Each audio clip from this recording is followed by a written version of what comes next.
Hello, welcome to another World of UX podcast. This is your host, Dr. Darren Hood. Thanks for taking the time to join us today. A special welcome to those of you who are tuning in for the first time. Anniversary month is this month.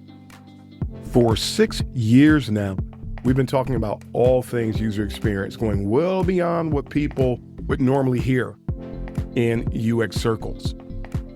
In most cases, when people talk about user experience, they talk about how to do the work. They talk about the different aspects of doing the work. We spend some time talking about things like that, but we also know and understand the importance of talking about things outside of that stereotypical ball of topics that people will normally cover, which is needed because many people have found out, stick around long enough in UX, that when you do the work, you're going to run into a bunch of scenarios that people simply do not cover.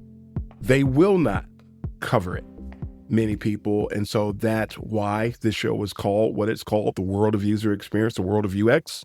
That's why we talk about all the things that we talk about, because we want to make sure that we're being holistic in the topics that we cover. And because I'm always very concerned about the state of people and want people to be aware of everything that you will encounter as a user experience professional, especially those of you who are considering coming into UX. And a lot of people will talk to you about UX and they'll talk to you about the work as if that's the only thing that's going on. I have news for you, and I'll give you this now, this little tidbit. I tell the story sometimes about how that I was going to walk away from the discipline in 2008. In 2008, so you didn't even know what UX was in 2008. And in 2008, I ran into toxicity. I ran into so much toxicity. I experienced so much toxicity. I was working at a creative agency, a large digital creative agency, a place that I knew would give me an opportunity to grow well beyond where I had worked previously. And it did just that. But mostly it was because of this one thing. And it had nothing to do with the work. It had nothing to do with information architecture. It had nothing to do with research. It had nothing to do with interaction and interface design. It had nothing to do with usability and heuristics. It had to do with what my boss at the time referred to as healthy friction, which is a type of toxicity. And that's what we're going to talk about as we continue the topic tonight of harsh realities, hard truths about UX maturity, things that people don't talk about because they always talk about UX maturity from the perspective of the organization. And a lot of things got omitted. There are so many things connected to UX maturity.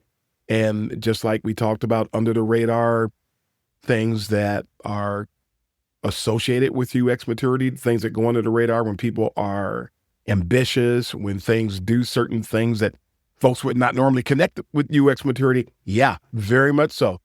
Those things that we talked about, those under the radar conflicts of interest that we shared last week, those things are problems and you see them all the time. They either are going to indicate a person's level of UX maturity or they are going to they can derail your UX maturity. So we talk about things like that. So that's just another example of why we talk about what we talk about on this show. And the people that I cater to, the people that I inform, the people I support, the people that I help to grow in the discipline, they are in a better position than many people who I have seen over the years who walked away. When my boss back then talked to me, he talked to me about something that had nothing to do with the work. He talked to me about this thing that was off the radar. Love him for that. He talked to me about healthy friction. He talked to me about the things that were happening that were frustrating me, that I did not know what to do with, that I did not expect. I didn't know what to do. I was ready to walk away. And when he talked to me about healthy friction, he helped me to get an understanding of those things that were frustrating me, those things that I couldn't explain, those things I didn't expect. When he helped me to wrap my mind around those things, well, 18 years later, here we are. And it was because of that conversation. So today we're going to talk about UX maturity and the landscape of toxicity. Now, I'm going to tell you now, I'm going to share some things about this topic. I'm not going to get into the weeds about this because I'm going to get into the weeds about it later, possibly via blog post and not via this show, because some of the things that I'm going to talk about in this episode are the types of things you really don't want me to get into the weeds. That's not going to be the type of thing people want to hear me talk about, will appreciate, even though it will help you. But the mere fact that I'm bringing these up and putting them on your radar is going to help you. I don't need to get into the weeds. And you're going to find out as I go through these things and as I mention these things and help put these things on your radar, you'll be able to go and dig into it a little bit more on your own. Some of these things that I'm about to mention are going to resonate with people. You're going to get it. And yeah, the things that I'm going to talk about tonight, not limited to UX. So this is going to impact a lot of people. And I want people to understand that. I want to preface what I'm going to do tonight because of the direction that we're going. We are way off the beaten path, but at the same time, these things are happening in UX today. So here we go. Now, as it is with any other type of work, when you serve as a user experience professional, this requires coming face to face with a lot of toxic scenarios. A lot of times where people don't treat you professionally. A lot of times where people are just downright mean. They're downright nasty. They're inconsiderate. They are inhumane. These types of things, folks, they can cause, put a really bad taste in our mouth, we'll put it that way. They cause us to have to take a break and go for a walk. I've cried at work before. I'm not ashamed to admit that. I know other people that have cried at work because it was the thing you had to do to deal with what was going on. But when the dust settles, at the end of the day, no matter how frustrated you may get, no matter how uncomfortable you may get, you still have to be a professional. You still have to be focused on the task at hand. And the more mature we are as it pertains to UX, it helps us to be grounded. It helps us to maintain a North Star. And so that's part of what I want to address. Now, another note about that, in conjunction with UX maturity helping us to have a North Star, to know what we should do and how to become grounded again after we have that distasteful experience. EQ, emotional intelligence, the higher levels of emotional intelligence we have. Having that high level of EQ is required to excel when we're being subjected to a great deal of hostility and to a great deal of toxicity. Now, I didn't mention, I think this is going to be relatively quick, but I'm going to give you a list of something that we call the isms. I talked about the isms. I recommend, if you haven't heard the series that I did on sinister traits at work in UX today, I talked about the isms. I did not talk about it at length. I talked about a few types of isms. If you don't know what the isms are, hang on for a few moments and you will find out. But the isms are types of behaviors and attitudes in general that people will encounter, display, become subjected to as you go about life, not just being a UXer, but as a UXer, you will as well. Isms are basically defined as forms of bias, discrimination, or prejudice. Toxicity. All the bias associated with, or different types of behaviors associated with bias, discrimination, or prejudice are basically forms of toxicity that people are dealing with. And when we get subjected to these biases, these acts of discrimination, these prejudices, they can knock you off your game. They can cause you to not be focused. They can cause you to not care, even if it's for a very brief time. It can cause you to not care about what is going on, about the work, and to focus more on what's happening to you instead of what your responsibilities are. So just some things that we need to keep in mind here. So here is a list of isms, a list of biases, a list of discriminatory behaviors, a list of prejudices that somebody can operate in or be subjected to at pretty much any given time. Now, I will let you know now, some of these you're going to recognize right away. Some of these you are not. But all of them are different types, or they represent different types of toxicity that we can experience. And remember, the more mature you are, the higher your UX and maturity level is, the easier it is to maintain your North Star, the higher levels of emotional intelligence that you have. That's going to help you to excel despite these treatments. I might stop and talk about a couple, but I really want to just focus on giving you this list for the purpose of today's quick little address. Sexism, being mistreated because of gender. Ageism, being mistreated because of your age, whether they're treating you badly or unprofessionally because you're younger, or treating you badly because you're older than them, or maybe you're just an older professional, period. And there's a lot of great information circulating about ageism today, but it is common. It happens a lot. And you can't always go to HR about these things. You can't always go to the EEOC about these things. And a lot of scenarios that happen in the workplace, a lot of times if you bring it up to the people you think are there to protect you, the opposite can happen. I'm just here to tell you that. So beware of that. Remember, I'm just putting these on your radar today, and I challenge you to go in and dig into these a little bit more. Now, those are three that really stand out. Another couple, I'm going to mention these and get into the ones that are sort of uncommon.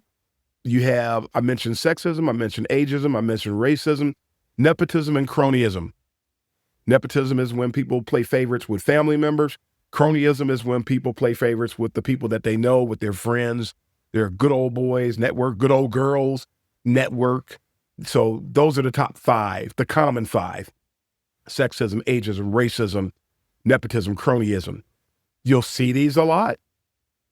They are painful to experience. But again, keep your head on straight, stay focused, and it will help get you through these things. Don't deny them. Don't act like they're not happening. When you see them, you see what you see.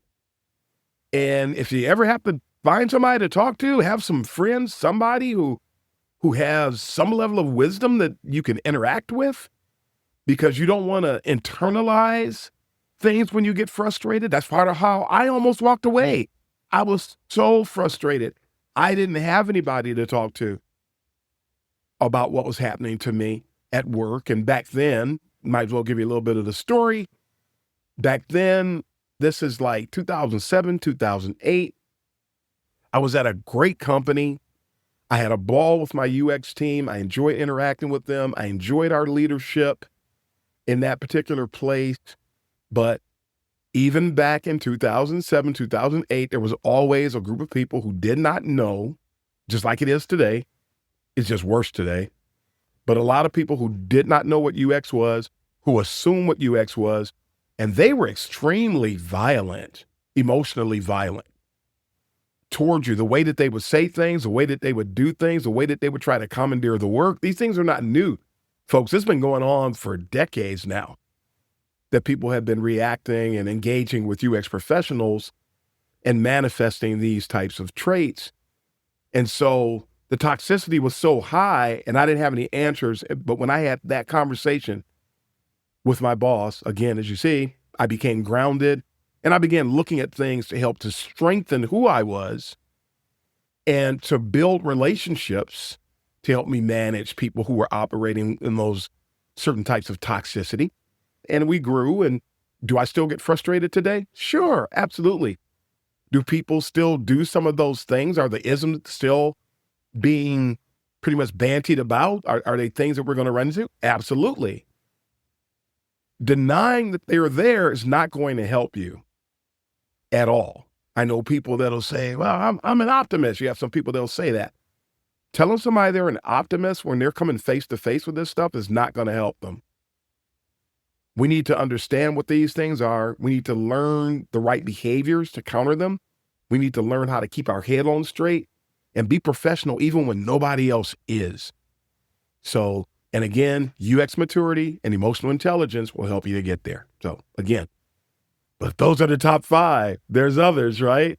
Let's go down the remainder of the list. There is ethnocentrism, where people see their cultural elements as being superior to everybody else, and so they will mistreat people based on that. There is ableism. This is discrimination against people who have disabilities. There is, I mentioned racism, where there's another aspect of it. There's something called colorism, where you have people who will discriminate against other people within their same racial group just because some people have a different skin tone. Some people can't relate to that at all. Folks, it is a thing. Again, that is called colorism. That's crazy, isn't it? But it is real. Nationalism, belief in the superiority of one's own nation. There are people who are like that. There's a thing called lookism. Wow, a bias based on how somebody looks. Some people refer to this, there's another phrase for it. You may have heard, if you've never heard lookism, you may have heard this one. It's called pretty privilege. There are some people that are just drop dead gorgeous. There are some really great looking people. And I consider myself an average guy. I don't belong on the face of anybody's magazine or the front of anybody's magazine. I get that. I live with that. I deal with that. But there are some people, they look like models, and people will treat them differently because of that. Remember the old Don Norman adage that with regard to emotional design impact, that when a design looks better, people are more tolerant of the errors? They're actually operating under the same exact bias as lookism or pretty privilege. And so some people, when they look better, people tolerate them. And they can do 50 things wrong and people will deal with it because they enjoy the way the person looks. And they never say anything about it, but that's what it is. So lookism or pretty privilege. Weightism, also known as fatism. Discrimination based on body size. People will discriminate against somebody because they are smaller or because they are bigger. Not a good thing. Then there's a few that might be, this first one I'm about to mention in this last little group here is something that people will recognize. And the first one is narcissism. And narcissism, we hear about that. We understand what narcissism is to a great extent when people are basically stuck on themselves. I'm going to give you a quick and dirty definition of that. And I do highly recommend that people check out Dr. Ramani on YouTube. Her last name is spelled Ramani. Dr. Ramani is phenomenal. The information that she shares on narcissism is great. And it helps you to understand narcissism in relationships. It helps us to understand narcissism when it's displayed at work. So this is extremely powerful stuff to be able to recognize a narcissist, to be able to recognize the different methods and tactics. And they are extremely tactical people. Many narcissists are, but also she teaches people how to manage narcissism and its advances. And so really powerful stuff. But folks, it's an ism that when you are trying to do your work as a user experience professional, you can encounter narcissism. Matter of fact, I go as far as to say, and I've observed it, I've seen it. One of the reasons why the discipline is where it is today is because we have been overrun by narcissists. Narcissists are everywhere. It is amazing, absolutely amazing how many narcissists are running around in UX circles, and it didn't used to be like that. UX has always been a selfless discipline. That's the way that I describe it. If you want to excel at UX, you continue to work over the years, and the higher your UX maturity goes, the more you remove you from the work. It becomes selfless. You become focused on the users. You become focused on the business. You're focused on the sweet spot between user needs, business needs, and constraints. And in that Venn diagram, you and I are not a part of it. So you got to get us out of it. It's not about what we like. It's not about what we want. That's one of the problems that comes up when we deal with product managers, product leaders, different partners, could be developers, engineers, some leaders, some hippos. They have ideas and they throw them out there. And sometimes you're getting an idea from a narcissist. And when you get an idea from a narcissist, they're not going to take no for an answer because that's just not the way that they operate. So again, UX maturity and EQ for the win, especially when it comes to dealing with narcissists to a great extent, because a lot of the isms really take a back seat to narcissism. So it's really critical, and we need to be aware of such things because we have to navigate these things. Now I'm going to give you 4 more that you won't hardly find anywhere, but we need to be aware of them. I'm going to give you the more obscure one first. Linguicism. Linguicism.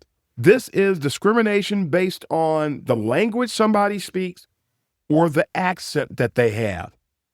Ever seen somebody discriminate against someone or have a bias because of the way that somebody talked?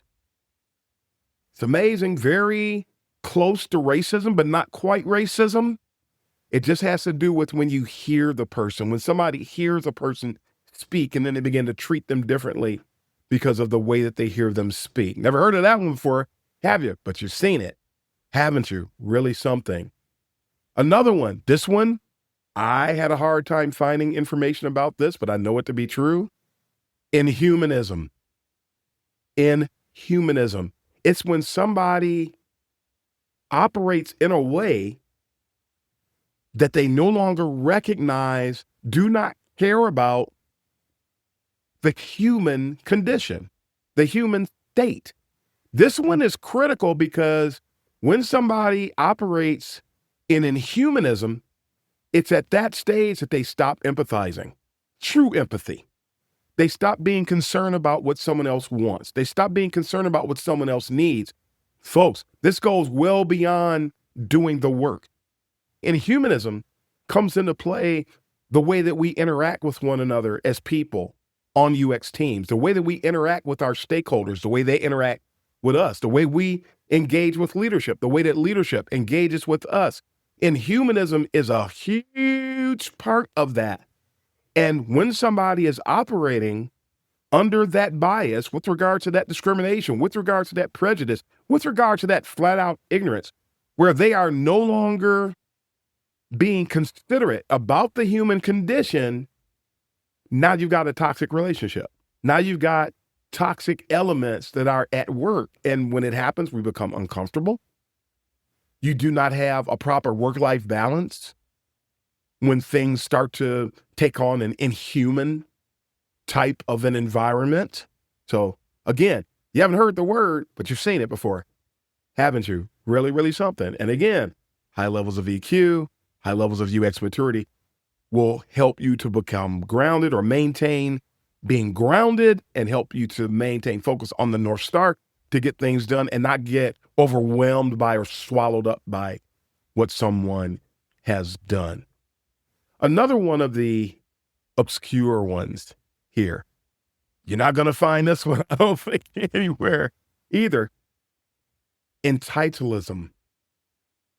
This is when a person they're just entitled. They feel like they're supposed to be treated a particular way, get a particular thing. Things are supposed to happen for them on their behalf. And interestingly, when somebody is operating from a standpoint of entitlism, they're supposed to be treated a particular way. Things are supposed to be happening for them, but nobody else has the same benefits. That's what entitlism is. You see somebody, if they feel that they are entitled to a particular thing, a particular chain of events, whatever it is, but they afford the same thing to other people, that person is being considerate. When a person is operating under entitlism, they will also venture off into the inhumanism. if you will. They stop looking at the human element. They stop empathizing. They stop caring. And again, toxicity starts to become dominant in such an environment. And then the last obscure one, sycophantism. Sycophantism is when someone is operating. Yeah, there's some overlap for somebody just wanted. That sounds like, yeah, there's overlap. We could make a Venn diagram out of all of these. But when you have sycophantism, that's when somebody is operating in a way, it's almost like a hippo type of thing, but it might not be the highest paid person. It's just the person that just has to have everybody in their corner. And they begin to treat everybody based on who's in their corner and who's not. So they're they're rewarding, they're encouraging people to engage in sycophantic relationships. And then there's people that are willing to respond in a sycophantic way, and they're ignoring the principles. They're ignoring the user needs. They're ignoring the business needs, ignoring the constraints, because it's all about what the sycophantic individual wants. And then people start catering to the sycophant. But in order to do that, you have to ignore all the principles that are in place to help us to succeed. So, critical stuff, right? So those are all the isms. I think I'm going to go and have AI create a Venn diagram of all of these so that we can see them and illustrate them. But folks, commitments for the win. It's the commitments that we have that help us to not operate in any of these isms, and also helps us to overcome them. So you have to be committed to operating ethically, fairly, responsibly. You have to be committed to demonstrating mutual professional respect at all times. You have to be committed to transparency, active listening, communicating accurately and thoroughly, committed to representing everyone properly and without any detrimental or selfish motives. Folks, when we do these things, that's when we are operating, when we ground ourselves in UX maturity, when we ground ourselves in emotional intelligence, when we continue to seek the good of the users, the good of the business, to be considerate about the constraints, understand what limitations we have, and begin to navigate accordingly and not get moved by any of these isms, we're in a really good place. It takes a special kind of person to do that, folks. It really, really, really does. And remember, everybody doesn't have the same commitment. Stakeholders don't, clients don't, leadership doesn't, will not, educators don't, other UX practitioners a lot of times don't. But if you're committed to representing the discipline properly, if you're committed to being your absolute best version, be your best you, despite any obstacles that you encounter, when you find someone that you can talk to about your challenges when needed, again, don't keep things bottled in. Remember, toxicity is a threat. It's a threat to achieving, maintaining, and demonstrating proper levels of UX maturity. Because if you don't ground yourself in UX maturity, if you don't continue to focus on that North Star, if you're not grounded in and growing when it comes to emotional intelligence, you can be thrown off track. Your operation can be out of whack. And then the work that you do, the way that you operate, you're not representing the discipline properly. You're not being your absolute best. And you cannot say that you're allowing yourself to be moved or influenced or impacted by the isms and say that you're operating at a high level of UX maturity. So let's be deliberate. Let's make good choices with regard to these things today, and we will be better off for it, and we will be happier and be a lot more content at the end of the day. So, told you, off the beaten path a little bit, but this is important stuff. And again, you see, there's connections to UX maturity in areas well beyond the organizational level. So let's remember that today. Let's be grounded in it. And again, let's be our absolute best. So that's all the time we have for today. We are going to sign off here. Until next time, this is Dr. Darren Hood, the host of The World of UX, reminding you, don't forget, like, subscribe, share word about the show, get the word out, help others to be their best self in UX today. And until next week, happy UXing, everybody.